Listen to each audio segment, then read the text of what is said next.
What is going on, Sales Dev Squad? Thank you guys for tuning in to another episode of the Sales Dev Squad podcast. It's your host, Mateo Elvira, aka Matty Ice, back with another episode for you guys. If you have enjoyed any of our content out there, please smash that subscribe button so we can continue to push out amazing content for you guys.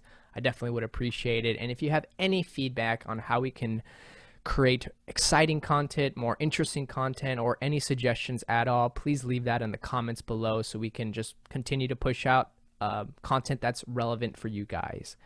In this video, I wanted to cover a quick story that happened to me over the weekend and basically, how to exceed expectations through reliability. So let me give you guys a quick story here. So one of my family friends, he's a locations manager for the film industry here in LA, and he asked me and my girlfriend to come out and take a couple of videos and photos to help promote them.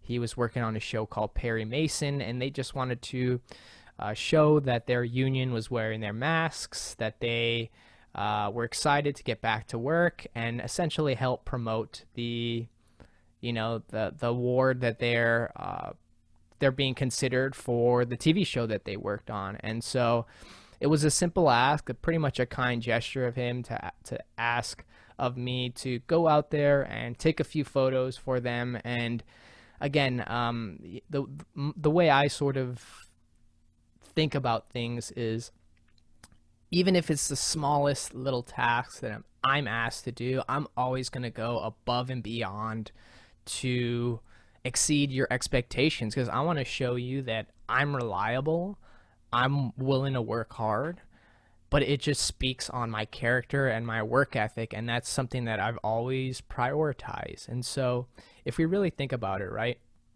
most people expect the worst.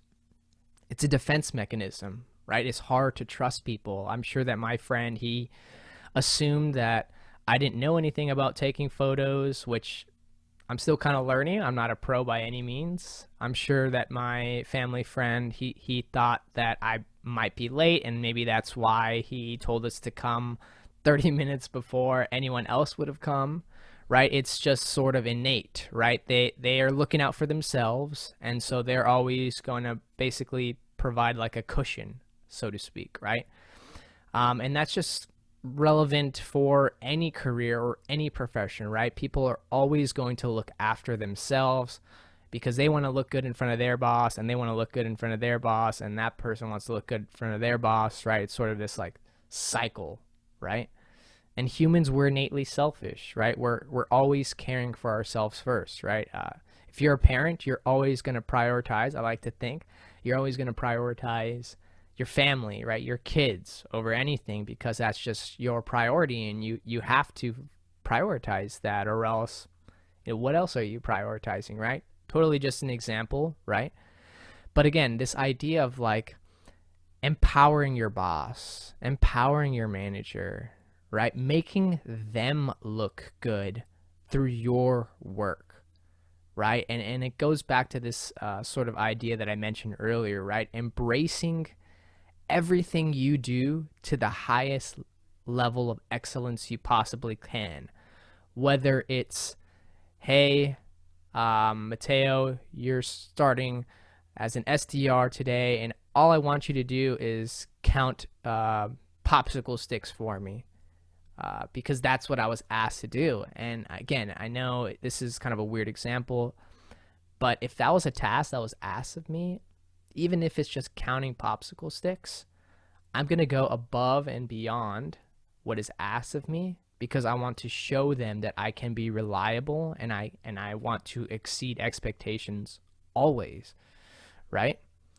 And this can be done in a lot of different ways, right? It's being polite, being generous, being kind, being memorable, right? It's about making your boss look good in front of their boss, because at the end of the day, it really just comes down to people are trusting you with certain duties and responsibilities and obligations to the point where they are relying on you to get stuff done. It's not about, okay, that's his job. No, me as a manager, I'm relying on my employees below me to get what I need to get done as a manager, right? If we have this perspective that people are always sort of looking out for themselves and how can I make the people above me look good in front of the people above them, again, it just comes down to creating that value for yourself, right? To the point where you're not just this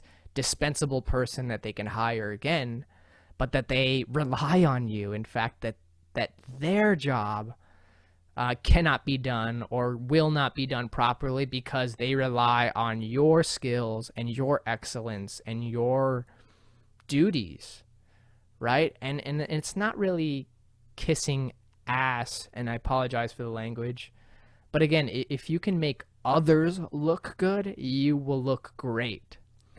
And Albert Einstein actually has a quote here, and he says, "Learn the rules of the game and then play it better than everyone else." And I'm going to read that one more time for you guys. He says, "Learn the rules of the game and then play it better than everyone else."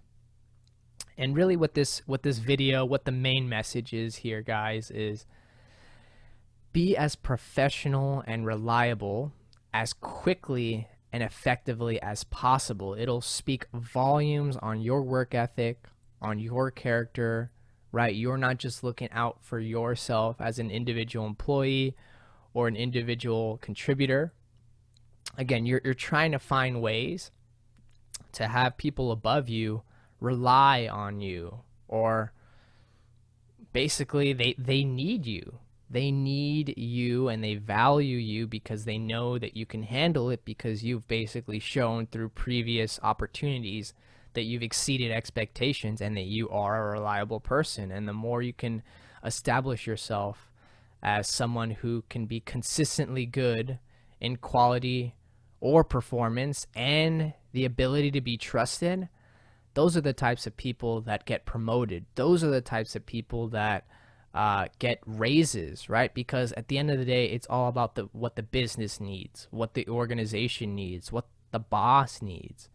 And I know it's kind of a combination of, like, you know, politics / work ethic, but at the end of the day, if you could just focus on, and I'll say this one more time, being able to embrace everything you do to the highest level of excellence you possibly can, and just being professional and reliable as possible. If you can master those two things, which I don't believe takes a lot of skill, it's just, how can I work really hard to prove to people that I'm a valuable employee, I'm an asset to this company, right? I'm not something that can be dispensable. I'm something that if I leave, the organization is going to have a lot of problems. And that's how you can build value as an employee, even as an entry-level employee, because at the end of the day, these businesses, these corporations rely heavily on the work of their entry-level employees, because that's sort of the front lines work, and it's the important work, it's the necessary work, and it needs to happen. Anyways, let me know what you guys think in the comments below. I hope you enjoyed this video. If you have any feedback for us, or any tips or any video ideas that you'd like to see in the future, please let us know, and we'll catch you guys on the next one.